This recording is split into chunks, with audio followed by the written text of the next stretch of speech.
Hey guys, I just wanted to take a second to ask that if you gain any valuable insight from this episode, that you please share and leave a review. We truly appreciate all the support and would love your help to spread the word. Enjoy the episode. Welcome back to the Jeff Fenster Show for another segment of Lessons Learned, where we're going to recap the 7 hard truths in life with Bedros Keuilian. Number 1, hope is not a strategy. Sometimes, people go, wow, it looks like you had a chip on your shoulder. I did. And sometimes it's okay to have a chip on your shoulder. Sometimes you're going to be successful because you want to spite someone, because you just want to show them that you can because they said that you couldn't. That's okay. That doesn't mean you have to be a spiteful person. But it does mean that if God gave us all these different emotions, happiness, greed, obsession, anger, rage, love, these are tools in a toolbox. And sometimes, like during the pandemic, I used a lot of anger and rage to push my businesses forward because I was so upset with the government and what they were doing to humanity. Does that mean that I'm an angry and upset person organically in life? No, not necessarily, but it's a tool that I needed at the time. Well, controlling emotion Bingo. is the success factor there, right? Because having emotion and recognizing how to use it effectively, it's when you allow your emotion to control you. Right. Things go way out of whack. Correct. No matter, even a good emotion like Correct. love. People do crazy things for love. Right. Murder. They will murder for love. They will murder for love. Yeah. They will do crazy things with anger. But if you can control it, Yeah. you can apply that pressure Yeah. and that power, that chip to something positive. And I think our mutual friend, Tim Grover, who was on this show, in his book Relentless, talks about that. He told Dwayne Wade that if you can take this anger and rage that you have and you can control it and bring it to that court for those 48 minutes, you will be a champion instead of constantly sitting in the foul box, right? So it's a great example of like someone who's like an amazing trainer and coach to the biggest pro athletes on the planet. And when I read that, I was like, dude, that's exactly it. Like as long as you can weaponize your rage, your anger, love, whatever emotion, and keep it under control, you can produce a massive outcome. Same with dreams. And this is, I think, where a lot of people struggle. They have great dreams. Yeah. But they live in their dream instead of figuring out how to make that, like that kid that you were when your dream was to make enough money to help your sister. Yeah. You said, I'm going to be an entrepreneur. I'm going to go make a lot of money. You built a plan to execute that dream. And I think that's another one that we fall victim as a society to not controlling. It's great to have dreams, but dreams without action is nothing. It's a hope. Yeah. And that's not a strategy. No. Hope is never a strategy. Hope is not a strategy. Well said. Number 2, go against what the majority says. Well, I learned from LA Fitness that I can sell a 6-month membership 3 times a week, 4 times a week, 12-month. And so I did that. The only reason Crunch Fitness was interested in buying me out was not because of our brand that we had built in San Diego, our receivables. Those subscriptions. The subscriptions, right? Exactly. Smart. And so Jim Franco, when I told Jim Franco, I'm like, Jim, this company's coming through and they want to buy us out. He's like, no kidding. That's great. He goes, that's because your business has legs. And I'd never heard that term before. I go, what do you mean legs? He goes, you can sell once and collect money over and over again until that term runs out. And he owned a software company, so he was very familiar with that. Yeah. And dude, once I realized the value of recurring revenue and subscription, now 8 of my 9 companies are all subscription-based. Because of the legs. Yeah, it's got legs. And you took a business that didn't traditionally have subscription and implemented it. Yeah, and everybody said this will never work in the personal training industry. I went from 60-minute workouts to 30-minute sessions, still charging 60-minute prices, right? And when clients would have indigestion about it, I'd say, look, we just give you the same results in half the time. So you win 30 minutes back. And that was the script I had taught. It's a good line. Right? Yeah. Like, who doesn't want more time back? So we're charging 4-minute abs. 4 minutes. If you can give it to me in 4 minutes, I want it. Right, exactly. 4-minute abs. And so that worked out well. Subscription worked out well. And the industry, in fact, I applied to speak at the NSCA. NSCA is another certification organization. NSCA conference. And they sent me a rejection letter. And I had applied to speak on business development for personal trainers. And they're like, you got to talk about posterior chain. You got to talk about like knee mobility. I'm like, we're all well educated on this stuff, and we're all broke personal trainers that have 3 other side jobs. Like, I figured out how to make money as a personal trainer, like a lot of it, right? They rejected my request to speak. So then I applied at the IDEA World Conference, which is also based out of San Diego. I forget what IDEA stands for, but it's the Fitness World Conference. Again, they reject me. I apply for the URSA. It's a health club thing, right? I'm like, surely health clubs, they have personal training departments inside. They're going to want to know this. They rejected me. So there's something beautiful about just beating your own path, going from 60-minute sessions to 30-minute sessions, going from small blocks of training packages to like selling subscriptions. I've always gone against what majority has said was this is how we do things in the industry. It's like, I'm going to try something different. And fresh eyes and disruption. Yes. Bro, once I got rejected 3 times, I'm like, okay, they obviously don't want personal trainers to be successful. They just want you to know where the muscle inserts, originates, and the ATP system and how creatine functions in your body. I don't give a fuck about how much money you make. So I created this event called Fitness Business Summit. And my whole copy was, I'm assuming you're a really good personal trainer. You've been certified through all these different organizations. You keep getting certified thinking this one more certification is going to make you rich and teach you how to get more clients. It's not. You're just over-certified, but you're undereducated as an entrepreneur. Fitness Business Summit assumes that you're great at what you do. You just don't know how to market, sell, scale. And I'm going to teach you that. Within 3 years, I had 1,500 attendees coming to this. And what would it cost me as a trainer to come? I wasn't smart enough to have different levels of selling seats. I think the first FBS in 2007 was $199. Okay. And then it scaled to like $450 at its peak. I ran that for 11 years. And what's great is, whether you realize it or not, you're also building a community. I had no idea. Yeah. And I was building a community. You were building a community. Who later before ended up- social media. Yeah. Before community building was a thing. Mm-hmm. And a brand. And a brand. Your own personal brand, but also the summit. Yeah. And I had no idea. Later, IDEA wanted to buy the summit. How funny that, right? Course. They were like, you got to come and speak at our event. I'm like, aren't you the guys the one that sent me this paper letter of rejection? Right? We couldn't get the deal, so we couldn't agree on the pricing and the terms, and so I didn't sell them a Fitness Business Summit. But dude, I'd built a personal brand, and later the people that would come to Fitness Business Summit ended up being my early adopters of Fit Body Bootcamp, of our franchise. Number 3, water will find the cracks. The great state of California reaches out to me. Like, hey, you're a franchise. You're a franchise. I'm like, I am? No, I'm not. What is a franchise? Never heard of this thing, right? Like, yeah, you checked off the box of operating like a franchise when you started to give protected territories. I'm like, okay, so what do I do? Like, well, $2,500 fee times 80 some odd locations. I'm like, look, I'm going to go bankrupt if you do this. I can't afford that. And these 80 some odd locations that are open now or about to open are not going to have a coach to mentor them.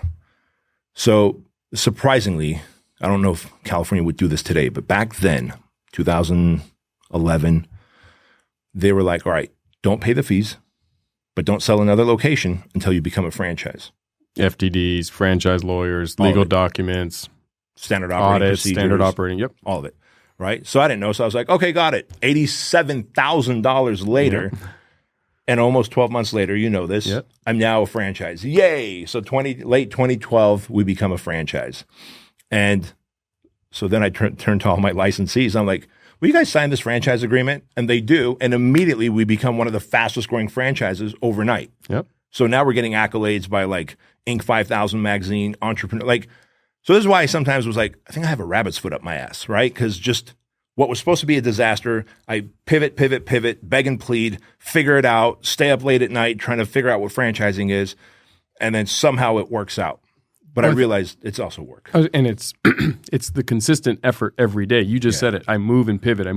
There was never a moment where you said, let me just sit here and hope it works out. Or, no. Oh, I'm so sorry, guys. It's a failure. You kept moving like water, and water will find cracks. Water will find, I love that. Water will find cracks. And God knows I found the cracks, bro. And that led to, so about 2/3 of my licensees converted almost instantly within like a 30, 40-day period. So we started getting accolades like, wow, this company, Fit Body Bootcamp, comes out of nowhere. This franchise growing like a weed. And so we got more franchisees on board. But that's how Fit Body Bootcamp kind of came to be. And today it's this international brand. 600 plus locations. Yeah, across U.S. and Canada and growing. Number 4, coaching is a premium product. What I love about you as the coach, because I don't think you have to be an operator or experienced to be a great coach. Phil Jackson was, he played in the NBA, but he was one of the best coaches of all time. Red Auerbach, one of the best NBA coaches of all time. Probably not the best players like a Michael Jordan or a Kobe Bryant. but Michael Jordan wasn't going to be a good coach. Right. You're a great tactician and a great coach, and you can provide that coaching for your your client base because of those two factors. Yeah. The fact that you know how to operate in times of good and succeed, but you also, as you just said, you can handle the wartime. Yeah. And not everyone can do both. No, and I think that is what made me unique, and that is what makes my coaching programs successful. And I realize I charge an obscene amount for coaching, but people see that, okay, because everyone's always watching, bro. With social media and the internet, people are like, okay, this guy owns a franchise. He's been growing and posting about it all these years. 2020 is going to take him down. It's like, oh, shit, he didn't go down in 2020. He didn't dilute his equity. Oh, shit, he's growing again. Yep. Maybe I do need coaching from you. Here's my $100,000. Yep. Right. And that's, the proof is in the pudding. If you've been in the trenches long enough and you can prove that you've done what is supposed to be done in a trench, people will pay you for that ability to time collapse for them. Well, and I think most people don't understand the power of coaching. Right. They don't realize that even the highest performers, the Michael Jordans, the LeBron James, they have coaches. Tom Hanks has an acting coach. Yep. Beyonce had a singing coach. Yep. Doesn't mean they can do it better than you, but they can collapse time. Yeah. They can also see from 30,000 feet because they're not living it like you are. Outside eyes. Outside eyes, that fresh eyes. Yeah. And making sure that people pay you for your time, because I hear from a lot of my friends who have expensive coaching programs, but they're very successful and they can implement and develop individuals to get that level of success. Why should it cost $100,000? It should for two reasons. One, you're a premium product. That coaching program is unique. It's premium and I'm going to get so much success. But two, if it doesn't hurt a little bit to invest, they're not going to be a good student, which dilutes your brand. Yeah. And it's a quid pro quo that not enough customers of coaching understand. Correct. They think, well, why am I going to spend so much? If it doesn't sting a little bit, are you going to put forth the effort to get the results? Because you have to put forth the effort. Yeah. I can give you the map. Effort is required for results. Effort is required. Yeah. And when it stings a little bit and you realize okay, if Ferraris were not expensive, everyone would have them and it would no longer be the definition of success in the automobile industry, right? The value proposition would change. Hey everyone, just wanted to take a second to say how incredibly grateful we are for all of our listeners, and I want to hear from you. Your feedback is greatly appreciated, and it will only help us make this show better for you. So any questions you have, click the link in the show notes below and let us know. Now, back to the episode. Number 5, life is a pay-to-play business.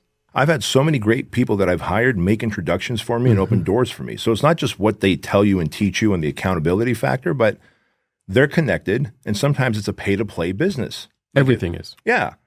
Life is. I tell people, they're like, how do I connect with Dan Fleischman? You might want to come to Operation Black Site. You might want to come to one of his live events because when you come pay to play, he will give you more of his time. That's just how it is.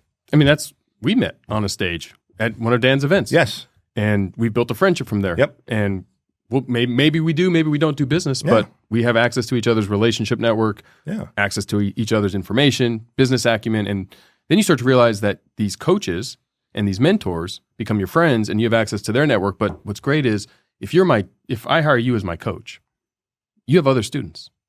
I'm going to get to access to them as well. Yep. And who knows what kind of synergies come from that. Right. Business deals, opportunities. Trials and tribulations, struggles. Yep. Hey, how are you dealing with? And now you're building a community that you didn't have before. So a lot of people who are like, well, I don't have, I don't live in the West Coast. I live in Middle America without access to some of these great minds. Hire coaches. Yeah. Get access to the community. Yeah. So you talk about Operation Black Site, which is an awesome event. Yeah. I think I was at your last one at the ranch. Yep. And I love what you guys are doing because this is a unique and different kind of mastermind. How would you sum it up in one sentence for those who maybe don't know what it is? Yeah. So Operation Black Site is if you're a patriot and you believe that as an entrepreneur, you also have the role and responsibility to be a protector and look after your family, your tribe, your people, male or female, then you want to come to Operation Black Site because not only do we do the mastermindings and bring some intelligent people like yourself and others to speak during the lunch breaks and dinner breaks, but then you've got like literally a Captain America, Tim Kennedy, teaching you how to use a pistol to defend yourself, right? And people are like, well, I don't have pistol experience. You can start at exactly zero. I've never touched a pistol before. We've had many people come through Operation Black Site. They've never touched a pistol before. Tim Kennedy, Ray, who's a Navy SEAL, they are so good at working with you with the pellet gun first, and elevating you to a real pistol. And then you've got Michael Chandler, one of the top UFC fighters right now, teaching you how to grapple and roll and jiu-jitsu and moves and strikes that you could do to protect yourself. And then you got Chris Weichman, he was an Air Force Special Forces SEER instructor. I think SEER stands for Survive, Escape, Resist, Evade. So like if any of our top military dudes got caught behind enemy lines, how they could survive, escape, resist, evade. He teaches like entrepreneurs. And in fact, wasn't there some entrepreneur a couple of years ago? He kind of posted that he was at some party and then some dudes tried to kidnap him as he was leaving the party. And he had some famous website that he had started. But all this to say, like, imagine you get kidnapped, you're duct taped, you're in the back of a trunk. Like, how are you leaving breadcrumbs? How are you figuring out where I am? How do you get out of ropes, handcuffs, duct tape? The duct tape thing was so fun. Wasn't that crazy? It was so cool. That you can break through a giant, thick amount of duct tape around your wrists and ankles, man. And then as you're having so much fun doing all this, networking with other like-minded entrepreneurs, you realize, wait, at lunch we've got Tim Grover speaking? What? At dinner we got Sean Whalen and Jeff Fenster? Like, what the hell? So it's a no-brainer. Yeah. Yeah. It was awesome. And not to mention the shoot house, where you're traveling through a house with I don't know what kind of gun it was, but a Glock 19 that shot a pellet. And now these are experiences that you hope to never deal with in real life. But if you ever do, having some knowledge, like I know how to get out of duct tape if you duct tape my wrist today. Right. I hope I never need it. Right. I hope I never need it.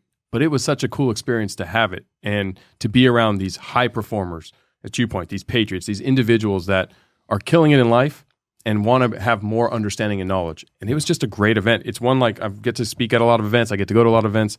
It's one of my favorite events. I got to speak at an event and learn how to do all these fun things. Yeah, yeah. I'm grappling with Michael Chandler.